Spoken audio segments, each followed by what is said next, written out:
Kembalinya Musa ke Mesir dan diangkatnya beliau sebagai nabi. Maka berangkatlah Musa menuju Mesir bersama keluarganya. Sehingga ketika mereka merasakan kegelapan, mereka duduk beristirahat agar dapat melanjutkan perjalanan lagi. Ketika itu, cuaca sangat dingin sekali, maka Musa pun mencari sesuatu yang dapat menghangatkan badannya. Ia pun melihat api dari jauh, lalu meminta keluarganya menunggu di situ agar ia dapat mengambil sesuatu untuk menghangatkan badan.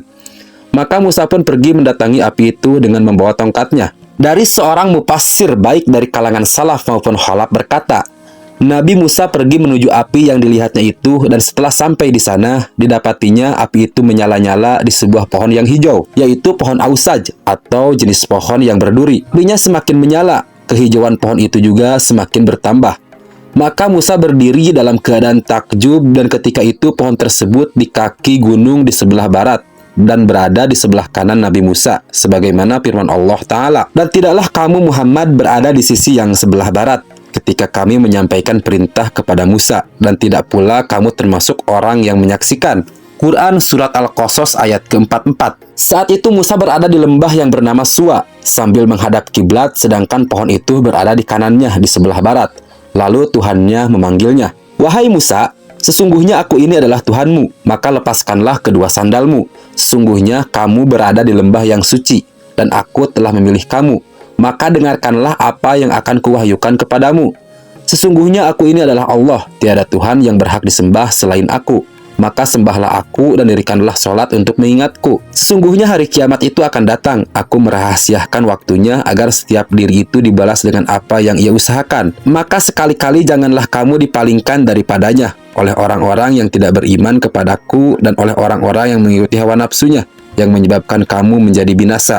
Quran Surat Toha ayat ke-11-16. Kemudian Allah Azza wa Jalla bertanya kepadanya tentang tongkat yang dipegangnya. Musa menjawab, "Ini adalah tongkatku. Aku bersandar padanya dan aku pukul daun dengannya untuk kambingku. Dan bagiku ada lagi keperluan yang lain daripadanya."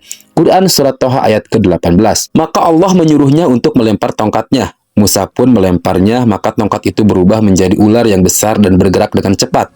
Lalu Musa berpaling lari karena takut. Lalu Allah menyuruhnya kembali dan tidak takut, karena ular itu akan kembali menjadi tongkat seperti sebelumnya. Kemudian Musa mengulurkan tangannya ke ular itu untuk mengambilnya. Ternyata ular itu langsung berubah menjadi tongkat. Nabi Musa kulitnya berwarna coklat, lalu Allah memerintahkan kepadanya untuk memasukkan tangannya ke dalam bajunya, kemudian mengeluarkannya. Musa pun melakukannya, lalu tampaklah warna putih yang jelas. Keduanya Allah jadikan sebagai mukjizat untuk Nabi Musa alaihissalam, di samping mukjizat-mukjizat yang lain untuk menguatkan kerasulan ketika berhadapan dengan Fir'aun dan para pembesarnya. Selanjutnya Allah Subhanahu wa Ta'ala memerintahkan Nabi Musa pergi mendatangi Fir'aun untuk mendakwahinya. Maka Nabi Musa mau memenuhinya. Akan tetapi sebelum ia berangkat, ia berdoa kepada Tuhannya, meminta taufik dan meminta bantuan kepadanya. Musa berkata, "Ya Tuhanku, lapangkanlah untukku dadaku, dan mudahkanlah untukku urusanku, dan lepaskanlah kekakuan dari lidahku, agar mereka mengerti perkataanku. Dan jadikanlah untukku seorang pembantu dari keluargaku, yaitu Harun saudaraku. Teguhkanlah dengannya kekuatanku, dan jadikanlah dia sekutu dalam urusanku, agar kami banyak bertasbih kepada Engkau dan banyak mengingat Engkau. Sungguhnya Engkau adalah Maha melihat keadaan kami." Quran Surat Toha ayat ke-25-35. Maka Allah mengabulkan permohonannya. Lalu Musa ingat bahwa ia pernah membunuh orang Mesir. Ia takut kalau nanti mereka membunuhnya. Maka Allah menenangkannya bahwa mereka tidak akan dapat menyakitinya, sehingga Musa pun tenang. Quran Surat Al-Qasas ayat ke-35. Musa pun melanjutkan perjalanannya ke Mesir dan memberitahukan kepada Harun apa yang terjadi antara dirinya dengan Allah Subhanahu wa Ta'ala, agar Harun ikut serta menyampaikan risalah kepada Fir'aun dan kaumnya dan membantunya mengeluarkan Bani Israel dari Mesir. Maka Harun pun bergembira atas berita itu. Ia pun ikut berdakwah bersama Musa. Fir'aun adalah seorang yang kejam dan berlaku zalim terhadap Bani Israel, sehingga Nabi Musa dan Nabi Harun berdoa kepada Allah agar menyelamatkan keduanya dari tindak aniaya dari Fir'aun. Lalu Allah Ta'ala berfirman, meneguhkan hati keduanya, "Janganlah kamu berdua khawatir, sungguhnya aku beserta kamu berdua.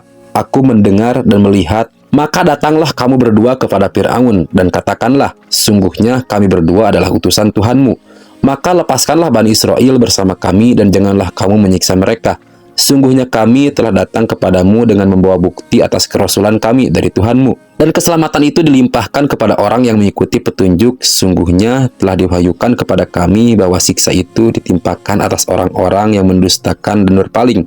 Quran Surat Toha ayat ke-46 dan 45. Maka ketika Musa dan Harun berangkat, mulailah keduanya mengajak mereka kepada Allah dan berusaha membawa Bani Israel dari penindasan Fir'aun. Akan tetapi Fir'aun mengejek keduanya dan mengolok-olok apa yang mereka berdua bawa, serta mengingatkan Musa bahwa dirinya lah yang mengurus Musa di istana dan terus membesarkannya hingga ketika dewasa Musa membunuh orang Mesir dan pergi melarikan diri. Maka Nabi Musa alaihissalam berkata, "Aku telah melakukannya, sedangkan aku di waktu itu termasuk orang yang hilaf.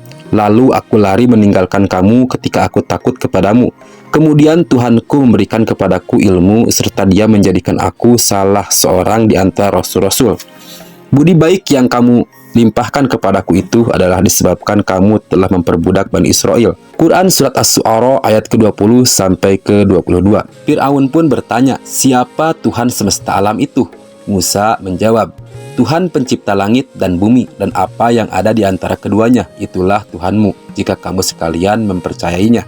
Fir'aun berkata kepada orang-orang yang ada di sekelilingnya, "Apakah kamu tidak mendengarkan?" Musa berkata lagi, "Tuhan kamu dan Tuhan nenek moyang kamu terdahulu." Fir'aun berkata, "Sesungguhnya Rasulmu yang diutus kepada kamu sekalian benar-benar orang gila." Musa berkata, "Tuhan yang menguasai timur dan barat dan apa yang ada di antara keduanya, itulah Tuhanmu, jika kamu mempergunakan akalmu." Fir'aun berkata, "Sungguh jika kamu menyembah Tuhan selain aku akan menjadikan kamu salah seorang yang dipenjarakan." Quran Surat Asy-Syu'ara ayat ke-23 sampai ke-29. Kemudian Nabi Musa menawarkan kepadanya bukti yang membenarkan kerasulannya. Maka Fir'aun meminta ditunjukkan buktinya itu jika memang Musa benar-benar seorang nabi. Nabi Musa pun melempar tongkatnya dan berubahlah tongkat itu menjadi ular yang besar sehingga orang-orang terkejut dan takut. Kemudian Nabi Musa menjulurkan tangannya itu terhadap ular, lalu ular itu berubah menjadi tongkat lagi. Kemudian Musa memasukkan tangannya ke leher bajunya, lalu ia keluarkan, tiba-tiba tampaklah warna putih berkilau.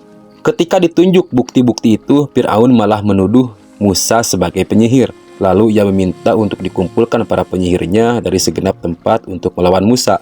Maka ditetapkanlah hari raya sebagai hari pertunjukan itu yang dimulai pada waktu duha di tempat yang lapang di hadapan Fir'aun. Fir'aun juga mengumumkan pertemuan itu kepada kaumnya agar mereka semua hadir menyaksikan. Tibalah hari pertunjukan itu dan dihadiri oleh banyak manusia. Mereka ingin melihat apakah Musa yang menang ataukah para penyihir. Sebelum Fir'aun keluar mendatangi Musa, ia berkata terlebih dahulu dengan para penyihir dan memberikan dorongan kepada mereka, di mana jika mereka menang maka ia akan memberikan berbagai kesenangan berupa harta dan kedudukan. Sesaat kemudian Fir'aun keluar menuju lapang pertandingan, sedangkan di belakangnya terdapat para penyihir. Lalu ia duduk di tempat khusus baginya dengan didampingi para pelayannya. Kemudian para penyihir berdiri di hadapan Nabi Musa dan Harun. Selanjutnya Fir'aun mengangkat tangannya untuk memberitahukan bahwa pertandingan siap dimulai. Lalu para penyihir menawarkan dua hal kepada Musa, yaitu apakah Musa yang pertama kali melempar tongkatnya ataukah mereka terlebih dahulu. Maka Nabi Musa membiarkan mereka dahulu yang memulai. Para penyihir pun melempar tali tongkat sambil menyihir mata manusia sehingga menurut pandangan manusia bahwa tongkat dan tali tersebut berubah menjadi ular yang gesit dan bergerak di hadapan mereka. Sehingga orang-orang takut terhadapnya, bahkan Nabi Musa dan Harun merasa takut terhadapnya. Lalu Allah memberikan wahyu kepada Musa agar ia tidak takut dan melempar tongkatnya. Maka Nabi Musa dan saudaranya Nabi Harun tenang karena perintah Allah itu. Nabi Musa pun melempar tongkatnya, maka tongkat itu berubah menjadi ular yang besar yang menelan tali para penyihir dan tongkat mereka.